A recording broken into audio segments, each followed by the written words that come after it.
Hi everyone, welcome back to another installment in the Nico the Vet show, specifically in the slide series that I've started doing just on sort of curious cases that we've seen at the practice where I work just recently. So let's crack on. So the case today is about Nugget the kitten. So Nugget was a little boy brought to us as a stray kitten which somebody had found just wandering the streets with a very pronounced limp on the left hind leg. He was a little boy, and once he was brought to us, my nurses promptly gave him the name Nugget, and we decided to set about figuring out what was wrong with him and what we could do about it. So we go to the next slide here.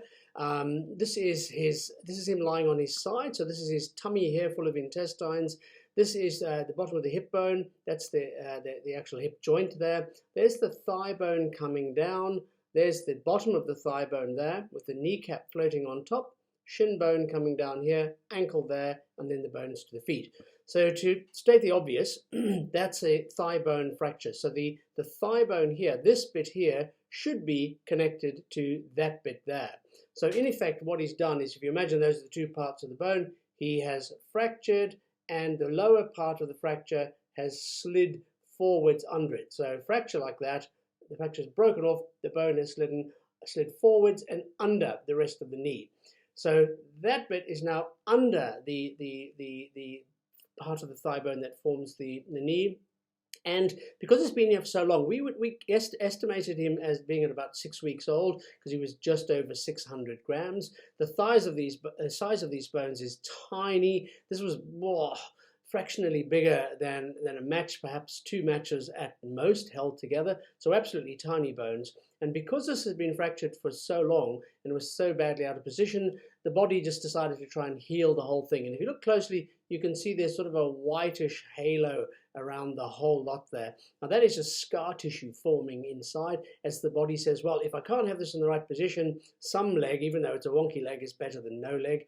And you can see even the line going up there and the fuzzy whiteness over there and there. That's calcification of the scar tissue. So effectively, this bone is now healed in that position, but the healing at this stage is still composed of scar tissue rather than of bony tissue, except in this little part here. So unfortunately for him, that means we have to we go in there, cut and break down all of this this healing. It's a fancy word would be callus is the healing process in a fracture. So we've almost got to re-break this and then see how we can reposition this to attach on that. The biggest challenge with him is obviously the size, because you can't just take the 2 bits of bone and just pull them apart and snap them, because you may just as easily snap the bone elsewhere. So that's the before picture. This is the after picture, immediately after surgery. So the view we were just looking at is the side view. So we can see the thigh bone coming down here. Now, this bit over here used to be down there, so we've pulled it up and hoiked it back on. The kneecap you can see floating on the top of the knee there is in a normal position now. And the alignment is very good. We've got a nice long straight thigh bone. You can't really appreciate, this is the scene from the side, you can't really appreciate what we've done. So if we take another view, this is exactly the same thing, obviously, just a view taken from the front. So here's the thigh bone coming down, and there's the shin bone over there. So this was the bit that had broken off, so we've put it back in position, and then we've driven some pins in from the sides all the way up to hold it. Now again, to give you a sense of scale of this, these pins that look relatively fat to you, these were 1 millimeter thick pins, so absolutely tiny. That's a 1 millimeter pin, and that's a 1 millimeter pin. The other one that's long going up there, that's a 0.09 millimeter pin. So again, imagine you've taken a match, break off the knobbly bit on the end of the match that you strike to start a flame, snap that off, and then put it back together and slide pins through. Those are sort of eagle-eyed amongst you will see like a black dot there. What's that? That's just air that's gone into the area as we've opened up and repaired the fracture. So that's the day of surgery, immediately after the surgery, and we're happy that we've got everything where it should be. Then 6 weeks after the surgery, this is what we see again. So again, to state the obvious, thigh bone over there. Those are the 3 pins superimposed on each other that you can see. You maybe get a slightly better view here. This is the kneecap floating in the correct position. This white line you see here, that's the tendon going from the kneecap to the shin bone. That's the tendon the doctor sort of clonks on when he's checking your reflexes. You may look up and say, oh my God, there's a fracture here too and a fracture there. That's not the case. These are still open growth plates. So growth plates in the body are cartilage, and cartilage just doesn't show up very well on x-rays. So that's a growth plate there, that's a growth plate there. When he's finished growing, those spaces will fill in.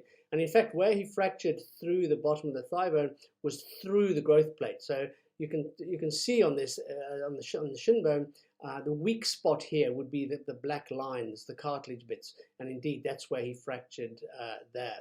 Seen from the front again, healing very nicely. I think this image might be the reverse of the one that we've previously seen, but it shows the same idea. There's a 1 millimeter pin there, 1 millimeter pin there, and a 0.09 going over there. No sign of the fracture there anymore. So 6 weeks after the event, this little chap had healed absolutely beautifully. And about 10 weeks later, I've got here a little video clip of him, and you can see him walking quite happily there, chasing whatever it is that at 5 weeks post-surgery. The broken leg is the one closest to us. If you look very closely, you can see the hair is regrowing, but not quite fully regrown for him yet. But he's walking on it perfectly comfortably. The leg is the same length as the other. It's perfectly functional, pain-free, and effectively, that's him fixed. So what a joyous story. You know, we take this tiny little 6-week-old kitten who's lost his mum, lost everything, broken leg, hobbling around, been living with it for some time, so it's healed in the wrong place.